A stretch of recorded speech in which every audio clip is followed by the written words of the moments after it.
Olá, eu sou o Rui Alves de Sousa e nunca tinha visto este rodízio de filmes. É verdade, este é um episódio especial, são conversas a solo, mas havia filmes que eu não queria estar a fazer um episódio longo e pensei, dá para fazer uma coisa mais curta. E então juntei aqui 4 desses monólogos, num episódio que dei o nome de Rodízio de Filmes.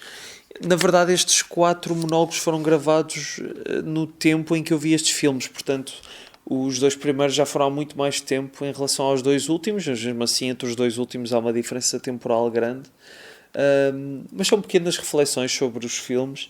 Eu tento não ter spoilers, e é isso. São filmes que, por uma razão ou outra, nunca tinha visto, com muita pena minha. Há alguns mais canónicos do que outros, como é Panágio do Imperdoável.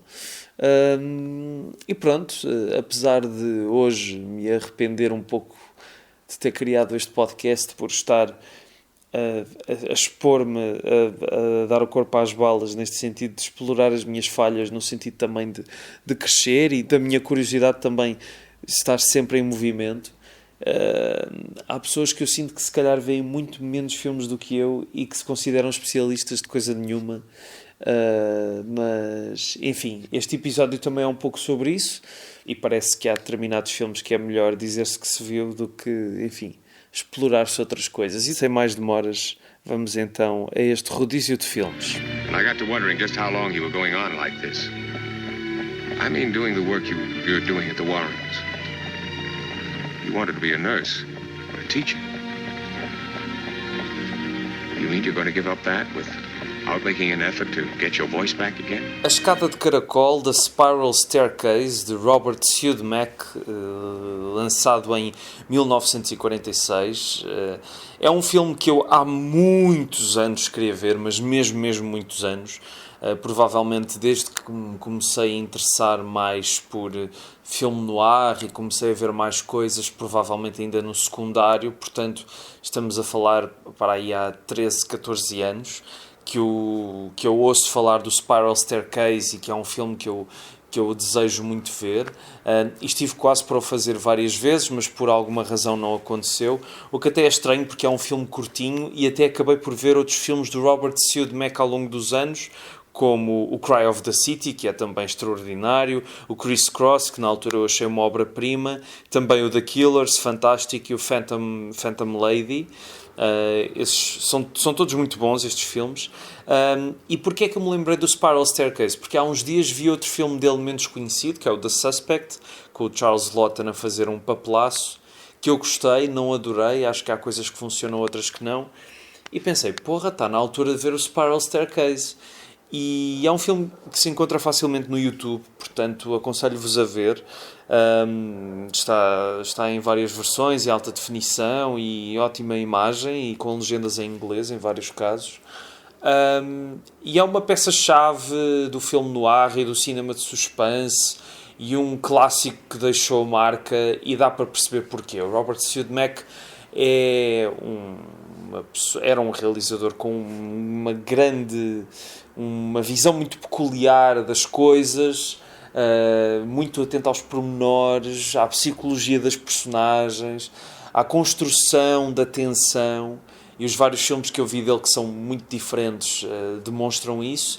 E o Spiral Staircase é de facto daqueles filmes que, de certa forma, poderia ter-se tornado um clichê porque influenciou muita coisa, mas na verdade mantém-se uma peça muito vibrante de cinema para quem o vê em 2025, como foi o meu caso. Isto é uma história de crime, temos um assassino que anda a matar pessoas, e aquilo que ao início parece uma investigação que se vai passar entre vários sítios, não, depois seguimos a personagem da primeira cena, que é uma mulher que não consegue falar, mais tarde vamos perceber porquê, que vai até uma mansão onde ela trabalha, e é aí que se passa o resto do filme, e toda a trama se desenvolve e se desenlaça aí. Só pelo início e pelo fim do filme já seria um filme a ver, porque é extraordinário. O início dentro de uma sala de cinema mudo, e é engraçado isto, o filme passar-se no início do século, apesar de ser de 1946. O Siodmak parece que gostava de fazer assim alguns filmes de época, mesmo que não precisassem de o ser, já o The Suspect tem isso. E temos essa cena que é extraordinária, que faz uma oposição entre o que se está a passar na sala de cinema e o assassínio que está a acontecer uns andares acima. E o final, com todo o desenlaçamento do nó, digamos assim, ou da narrativa, composto por vários pequenos momentos e um puzzle que se encaixa, mas que não é o prazer maior, não é a narrativa, é mesmo como está feita a sua execução visual, que é a roçar o extraordinário. É de facto um filme que eu gostava de ter visto há mais tempo. Por outro lado, ainda bem que o vi agora, mas por outro lado ainda gostava muito de o ter visto no cinema. Espero poder fazê-lo em breve, porque é mesmo um exemplo fora de série do impacto do cinema de um certo tempo, feito com grande qualidade técnica, artística, que, pronto, eu adoro thrillers e este é um ótimo exemplo do que um thriller pode ser e de como nos pode assaltar os sentidos, e toda a demanda desta mulher muda que toma as rédeas do filme e cujo pânico não pode ser, não é? Ela não pode fazer nada porque ela não fala, e o filme aproveita-se muito bem disso. A mulher muda chama-se Ellen, é interpretada pela Dorothy McGuire, e pronto, tem 83 minutos, acho que não perdem nada em ver, e é um imperdoável por causa disso, porque é um filme que eu vejo sempre muito referenciado dentro da estética noir e de todas as histórias de crime e mistério que polvilharam os anos 40 do cinema americano, provavelmente uma das épocas e do cinema americano e do cinema no geral que eu mais gosto. E pronto, por isso vejam The Spiral Staircase, muito bom. E depois, se puderem, do Robert Siodmak, vejam o Criss Cross e o Cry of the City. Esses dois para mim também são extraordinários e ainda tenho muito para ver dele. É engraçado isto de que, como fugia ao ex-libris da carreira dele sem querer, mas finalmente viu, e ainda bem, agora acho que bateu bem nesta altura. E depois, se vocês virem no YouTube, há muitos filmes em ótima qualidade para se verem e que já foram uploadados, digamos assim, há muito tempo, portanto já nem os proprietários de direitos de autor querem saber. E curiosamente são muitos. Este canal onde eu vi o Spiral Staircase chama-se Versão Original e tem muitos filmes da Fox, filmes no ar da Fox, portanto a Disney deve-se estar mesmo a marimbar para o espólio que tem lá, que nem anda à caça destes usurpadores dos seus direitos. Mas o Spiral Staircase eu creio que está no domínio público, portanto encontram várias versões online. Eu recomendo a do Versão Original, que até tem legendas em catalão, porque é um canal catalão, mas tem legendas em inglês também, está com ótima imagem e é mesmo um deleite ver este filme e sentir este filme. Robert Siodmak, um gênio, e este filme é mesmo um marco do cinema. On raconte beaucoup d'histoires à propos de ce terrible cul-de-sac. Le diable, les esprits malins, le mauvais œil. Beau Travail, de Claire Denis, a Folha da Cinemateca diz que é de 1998 e 99, ali entre os dois anos. Acho que foi registada em 99, mas filmada em 98. A Claire Denis é uma das realizadoras, e saliento aqui a parte da realizadora, mulher realizadora, que mais tem deixado uma marca forte no cinema contemporâneo, principalmente no pós-Me Too e nesta valorização de realizadoras no espectro do cinema, o que eu acho, obviamente, que faz todo o sentido. Há toda uma história do cinema feita por mulheres que, durante muito tempo, o cinema quis recusar ou não olhar com a devida atenção. É claro que isto pode ter o efeito oposto, que, de repente, estamos a centrar-nos em alguns nomes porque são mulheres e às vezes, se calhar, há outras mulheres que não têm o holofote que poderiam ser tão ou mais interessantes e que não estão a ter essa atenção, mas isso, enfim, é outra questão. Mas o Beau Travail é um filme da Claire Denis que eu também já conheço há muitos anos. Aliás, a primeira vez que eu ouvi falar da Claire Denis foi com o Trouble Every Day, que eu nunca vi. Aliás, eu até agora, o único filme que vi da Claire Denis foi o Beau Travail. Foi uma realizadora, honestamente, que nunca me chamou muito, apesar de ir tomando atenção dos filmes que iam saindo, e tenho alguns para ver também cá em casa. E o Beau Travail tem ganhado uma projeção muito grande nos últimos anos. Aliás, na última lista do BFI, dos 250 melhores filmes de todos os tempos, salvo erro, está no top 10, no número 7. O que diz muito das votações desta listagem, que tem algumas coisas bizarras, que eu acho que é levar ao extremo esta questão de ok, a intenção meritória de dar voz ao cinema feito por mulheres, mas quer dizer, está na lista um filme da Céline Sciamma de 2021, como raio é que em 2024, o ano em que a lista foi feita, podemos dizer, alguém pode dizer que aquele é um dos 10 melhores filmes de todos os tempos, porque todos os votantes têm de escolher 10 filmes, mas enfim, cada lista da Sight and Sound e de outras acaba por ser um pouco o reflexo do seu tempo. Esta de uma forma mais extremada, mas também é engraçado ir ver, por exemplo, a primeira lista de 1950 e ver os filmes também que quase imediatamente antes da lista ser feita já estavam nela, e os que resistiram ao tempo e continuam nas listas seguintes, e os que não, e os que voltaram, e os que saíram e voltaram, e etc. Este filme tem o Denis Lavant num papelaço, num filme de legionários. Ele basicamente é uma espécie de capitão. Eu não percebo nada de patentes, lamento, dos legionários, num filme que lida muito com o dia-a-dia dessa trupe, com vários exercícios que eles fazem, e depois gradualmente o filme vai se centrando mais na personagem do Denis Lavant. Eu vi o filme na esplanada da Cinemateca em agosto, porque acredito que este episódio vai sair mais tarde, muito mais tarde, e vi o filme. Confesso também que o ambiente da esplanada não é o melhor para determinados filmes, principalmente se o bar que fica no prédio ao lado, muito acima, no prédio ao lado da esplanada da Cinemateca, está ativo, ouve-se muita música de lá. E, portanto, apesar do filme ter momentos que se passam em discotecas, há ali uns momentos no sol tórrido em que vemos lá os outros a fazer os exercícios. De repente estava a ouvir um tunks de lá e era esquisito. Mas é um filme muito formalista, que se centra muito nisso, e eu acabei por vê-lo de uma forma muito passiva.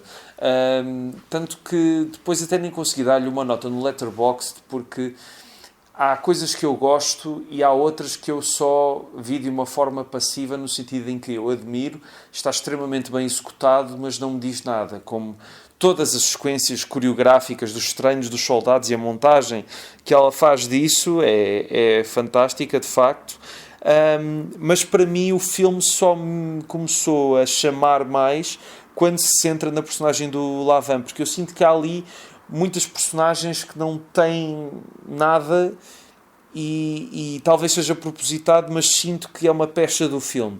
E estava a falar com a Susana Bessa sobre isto. Ela esteve no primeiro episódio do Imperdoável, ela adora a Claire Denis. Aliás, nesse episódio eu acho que falava sobre isso, e ela foi lá rever o filme pela 1000ª vez, e eu estava-lhe a dizer isso, que não tenho nada contra um filme não me dar uma narrativa, mas quero sentir qualquer coisa, quero sentir um envolvimento, um interesse para lá de estar a ver imagens, e eu só fiquei com a ideia de ser um filme muito bonito, muito bem feito, com uma carga homoerótica de facto que é muito interessante, porque não é explícita, é algo que nós sentimos, porque aquilo de facto é tudo muito próximo, os corpos uns dos outros, mas de facto o filme para mim só ganha com o Lavant e aquilo que acontece à personagem dele.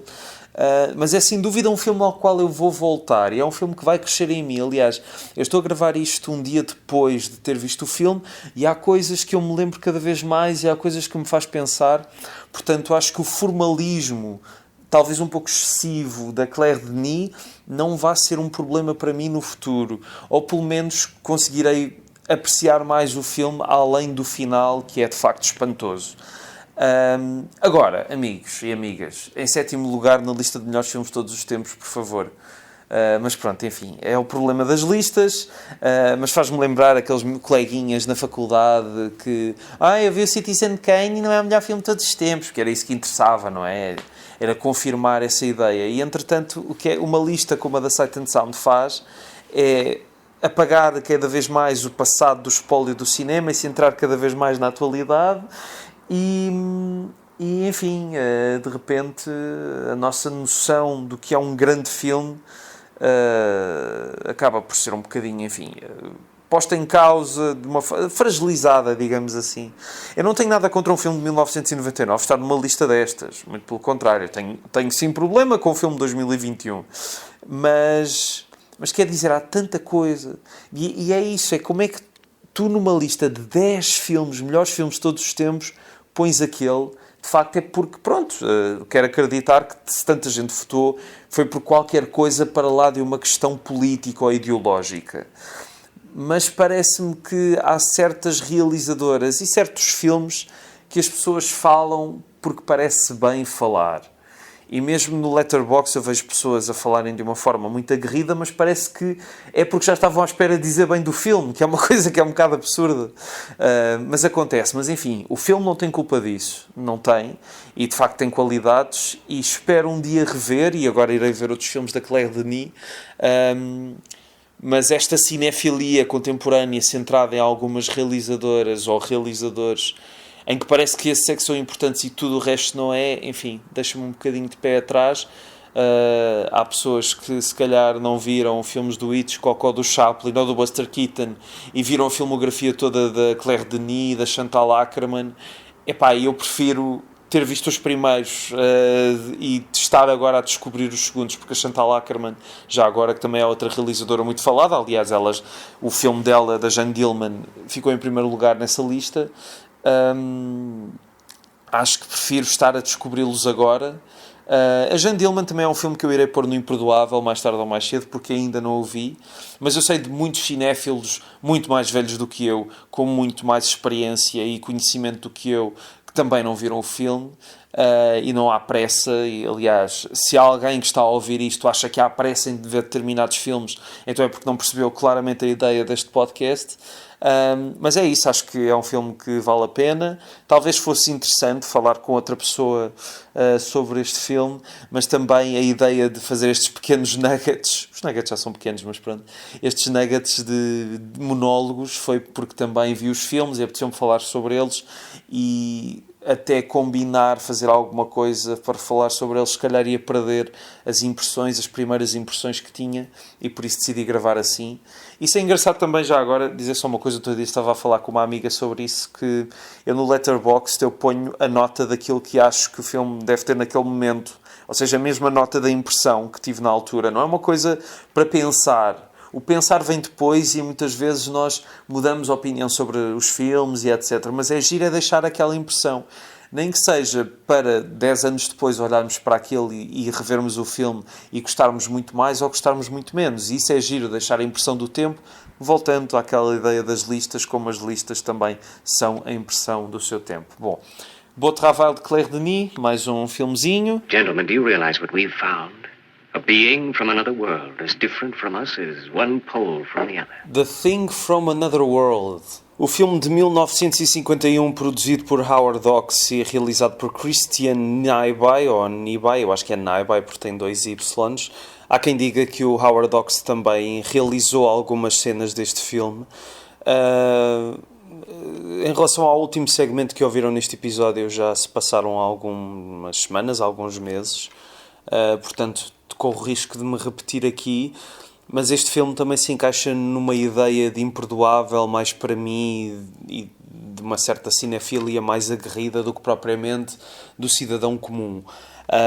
Eu sou um grande fã do The Thing de John Carpenter, acho que é uma obra-prima, um dos grandes filmes do século passado, do que eu vi, obviamente, e até revi-o há pouco tempo no cinema, na mini retrospectiva do Carpenter que houve na Cinemateca com apresentações do Jean-Baptiste Torré, e mais reforçado fiquei. É um filme extraordinário a todos os níveis, uma excelente reflexão sobre o desespero e o apocalipse, e super pessimista, mas é extraordinário, e os efeitos especiais envelheceram tão bem, são incríveis, continuam a fazer-nos arrepiar a espinha.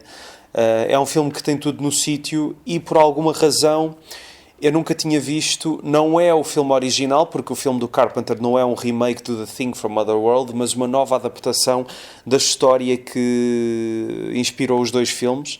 Mas por alguma razão eu nunca tinha visto este The Thing from Another World, que eu acho que em português se chama só A Ameaça, o que é um bom título também. Por alguma razão não há nenhuma justificação, fui deixando passar. Lembro-me que houve uma altura que tinha o filme do Videoclube do Sr. Joaquim, digamos assim, mas que acabei por não o ver porque o fecheiro não era grande coisa, e depois fui deixando até tê-lo visto hoje, dia em que estou a gravar. Não é um filme tão bom como o do Carpenter, mas obviamente que isto não é para se fazer comparações desse tipo.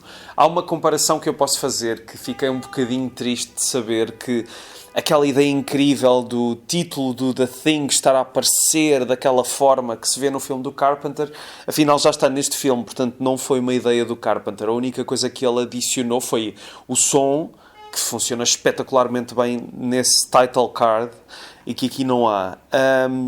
Este filme é bastante mais convencional, a premissa é a mesma, só que a Thing, a coisa, aqui tem um corpo, é um ator chamado James Arness que está num modo que parece um pouco o Boris Karloff do Frankenstein, enquanto que o Carpenter faz da ameaça uma coisa que se vai apoderando de vários corpos e que nunca tem uma cara propriamente, ele vai se transformando noutras coisas. Faz um pouco pensar, agora que penso nisso, faz um pouco lembrar o Invasion of the Body Snatchers, num certo aspecto, que também teve 4 adaptações cinematográficas, acho eu vi 3, e são todas muito diferentes e todas ótimas. A do Don Siegel, a do Philip Kaufman e a do Abel Ferrara. A minha preferida é a do Philip Kaufman, acho que é um filme quase a roçar a obra-prima. Mas falando deste The Thing from Another World, temos a expedição a lidar com um suposto objeto voador não identificado que apareceu, e um ser que estava dentro desse objeto que saiu e começa a fazer das suas. O melhor do filme está mesmo nas cenas de ação, que continuam bastante eficazes. O filme sofre um pouco de um problema que era comum na ficção científica americana dos anos 40 e 50, que é demasiadas explicações e demasiado tempo perdido em gibberish, não é? Em tretas que não levam a lado nenhum e que é igual nós sabermos ou não. E acho que isso o filme do Carpenter é muito hábil, porque a ameaça está sempre presente. Não interessa de onde é que ela vem ou qual é que é a razão, é só o facto de sabermos que há uma ameaça. É um pouco como os pássaros do Hitchcock, não é? Porque raio é que aqueles pássaros começam a atacar pessoas? Ninguém sabe, mas é uma ameaça e é isso que interessa. E muitas vezes nós não precisamos de uma explicação para as coisas fazerem sentido na nossa cabeça. E acho que, pronto, o filme do Carpenter é bastante ágil nisso.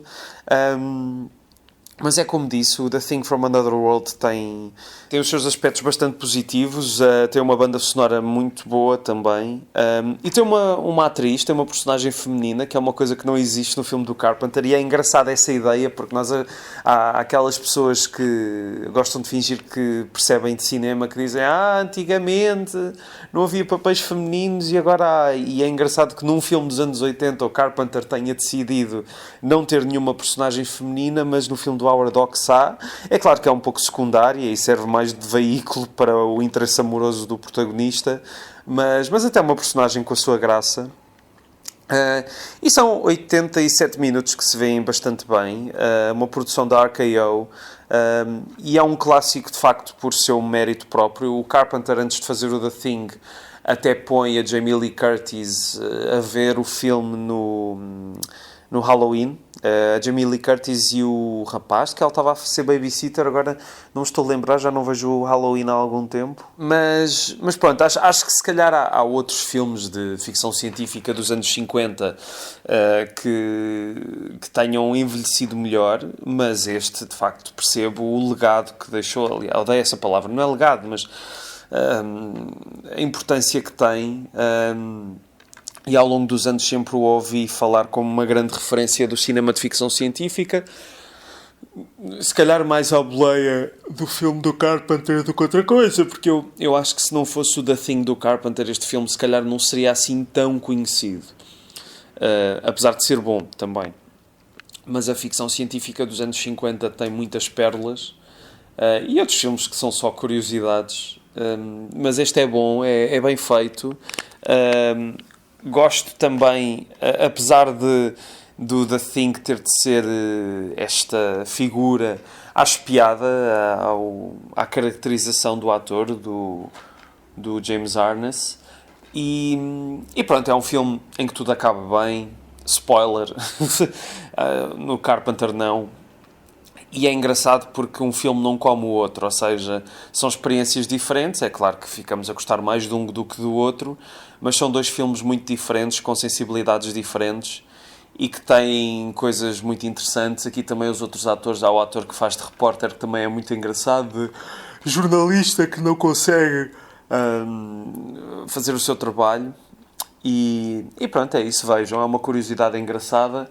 Imperdoável mais para quem gosta de ficção científica e pronto, é isso. The Thing from Another World. You should have a place that would set off that fine body of yours, yellow hair and pale face, clothes to match too, silk, and a bracelet or two, champagne to drink, How'd you like that? Nunca tinha visto a mais celebrada e famosa das adaptações ao cinema do Dr. Jekyll ou Jekyll and Mr. Hyde, a novela de Robert Louis Stevenson. Esta versão de 1931 foi realizada por Ruben Mamoulian, que não teve uma carreira muito extensa, apesar de ter tido uma vida longa. Deixou de fazer filmes regularmente no final dos anos 40, ainda fez 14 ou 15.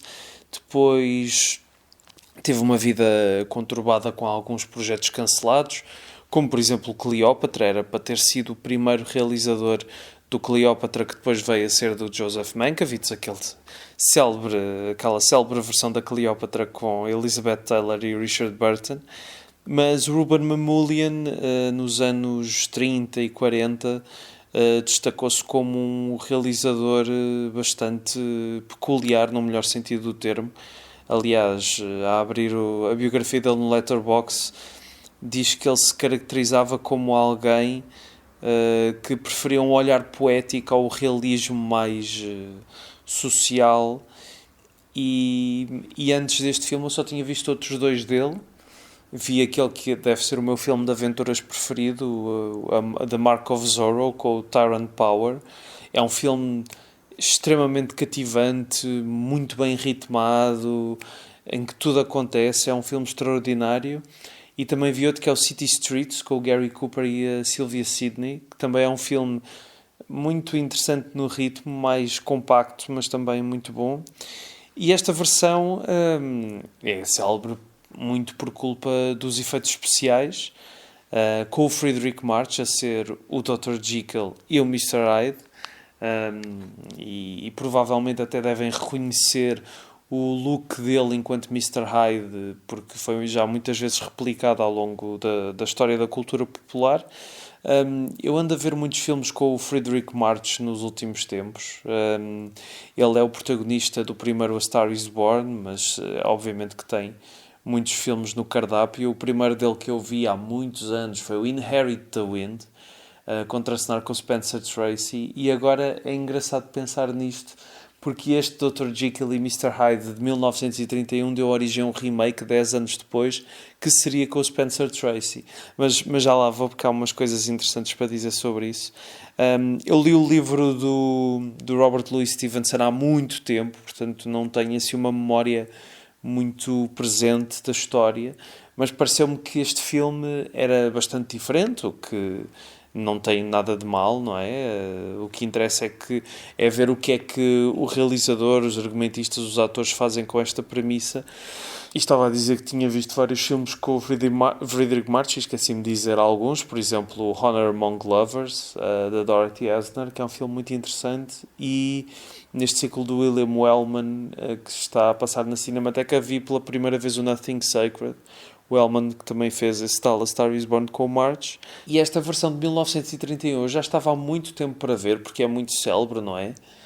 No mundo da cinefilia é um filme muito tido em conta, tal como a obra de Ruben Mamoulian, e faz todo o sentido porque é um filme que não é uma curiosidade do seu tempo, continua extremamente eficaz, extremamente inventivo e surpreendente. A forma como os efeitos especiais ainda hoje nos assaltam os sentidos é impressionante. Estamos a falar de um filme com quase 95 anos, não é? É muito curioso como é que aquela transformação é feita. Depois estive a ler mais um pouco, porque gosto de estragar a ilusão, porque a mim nunca se estraga, porque eu fico às vezes, quando sei o resultado dos truques, até fico mais impressionado a vê-los, porque não sei, nunca consigo desprender-me da ilusão completamente. E depois li algures que aquilo foi um truque de iluminação e de make-up que pudesse reagir à iluminação, e durante muito tempo o Ruben Mamoulian e ninguém da produção disse nada sobre esses efeitos especiais. Mas não é só um portento de efeitos especiais este filme, que analisa muito bem esta ideia da história do Robert Louis Stevenson de termos um lado bom e um lado mau dentro de nós, e será que é possível separá-los, daí dar origem a estas duas identidades. Ainda hoje faz muito sentido. É muito interessante o uso da perspectiva. O filme começa na perspectiva do Dr. Jekyll, depois abandona isso e talvez aquilo pareça um gimmick ao início só, mas funciona muito bem. Mas ao longo do filme aquilo não é acidental, porque ao longo do filme percebemos que a questão da perspectiva e a questão dos olhares é mesmo muito importante. O filme está cheio de grandes planos de pessoas a olhar para outras ou de olharem para nós diretamente, como se julgassem aquilo que nós estamos a tentar julgar do que se está a passar. E é muito curioso isso. Também há muito curioso as transições, muitas vezes em que ele divide o ecrã meio na diagonal ou em split screen mais convencional, mas é sempre muito, muito estimulante o filme. E depois também, claro, esta versão é muito célebre por ser um filme anterior à instauração do código Hays, e nota-se porque a parte sexual tem um papel preponderante nesta história, tal como o controle do desejo. Às tantas o Dr. Jekyll reencontra a personagem da cantora de cabaré, a prostituta, e a forma como o Mamoulian filma a contenção que o Jekyll está a fazer para não se atirar a ela é muito, muito curioso. E o filme é mesmo muito provocador ainda hoje. Percebe-se que muitos anos depois, salvo erro em 1900 e... estou aqui a tentar ver... o que é que foi em 1936, quando o filme foi reposto, já com o código Hays, pediram para tirar 8 minutos de filme, que depois foram restaurados para as versões home video que se seguiram. No entanto, o filme ficou muito danificado com a história que teve, porque, e isto é curioso, o tal remake com o Spencer Tracy de que eu falei, que foi feito 10 anos depois pela MGM, a MGM quis retirar de circulação tanto a versão de 1931 como uma versão muda, protagonizada pelo John Barrymore. Quis tirar de circulação, que era para ninguém poder fazer comparações com este novo filme. A questão é que o filme com o Spencer Tracy nunca foi bem visto ao pé dos outros, e talvez seja interessante perceber se o filme só perde por comparação ou não. Mas por causa disso o filme acabaram por destruir todas as cópias do filme que encontraram, e sobreviveram elementos em muito mau estado. E a versão que eu vi num DVD que tem os dois filmes de um lado e do outro, ou seja, a versão de 31 e a versão de 41, está cheio de cortes, tipo saltos e muitos riscos, e há ali um momento em que parecia que se tinha perdido uma linha de diálogo e por curiosidade eu fui picar a versão Blu-ray na internet, no videoclube do Sr. Joaquim, e obviamente que encontrei uma imagem muito estável, muito limpa, mas aquela frase continua a faltar. Portanto, no meio destas trocas e baldrocas de destruírem cópias e terem dado cabo do negativo ao longo dos anos também, para quando tentaram recuperar o filme para a televisão e não sei o quê, deu asneira. E é curioso isso, que apesar da MGM ter tentado destruir o filme, a vida e o legado de 1931, tem esta palavra legado, mas aqui faz sentido, continua a fazer-se sentir. E outra coisa curiosa aqui é que eu estava a ver o filme, um DVD da Warner Brothers, e o filme começa com o logo da Paramount. E eu fiquei, então, mas quem comprou o catálogo da Paramount pré-anos 50 foi a Universal, porque raio é que a Warner tem um filme da Paramount. E é por causa dessa história da MGM ter comprado o filme, porque a Warner depois ficou com o catálogo da MGM, enfim.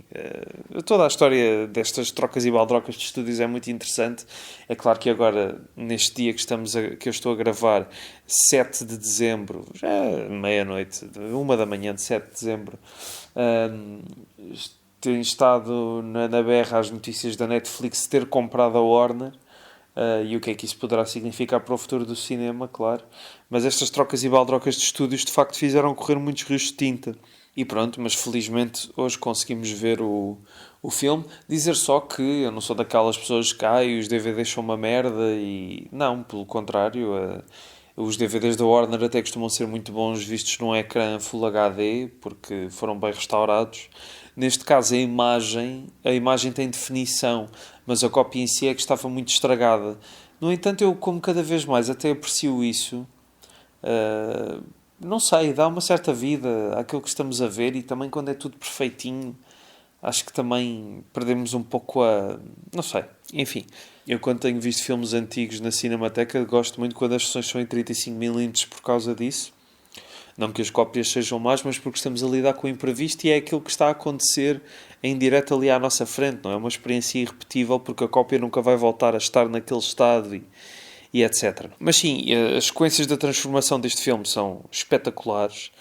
E apesar do Mr. Hyde ter um ar monstruoso, ele, por exemplo, não tem uma voz de monstro, não é? Há esta coisa de... Às vezes o filme fica ali no limiar de dizer que o Mr. Hyde é uma desculpa do Dr. Jekyll para poder ser aquilo que ele quer realmente ser e não precisa de poções para isso. Mas depois, mais tarde, o filme assume que não, e que é a versão má que está a apoderar-se dele. Desculpem o spoiler, mas acho que a história é subejamente conhecida. E esta ideia do controle do desejo e das aparências é muito importante. E também outra coisa já agora que vale a pena dizer. Ainda bem que não vi este filme em sala, apesar de poder ser uma experiência interessante. Mas como as pessoas hoje em dia têm esta mania de se rirem quando um filme lhes está a dar alguma coisa que elas não estão habituadas, talvez seria mau ali uma cena no clímax em que o Frederick March brada aos céus e depois a noiva dele cai em cima do piano, que eu estava a ver que aquilo iria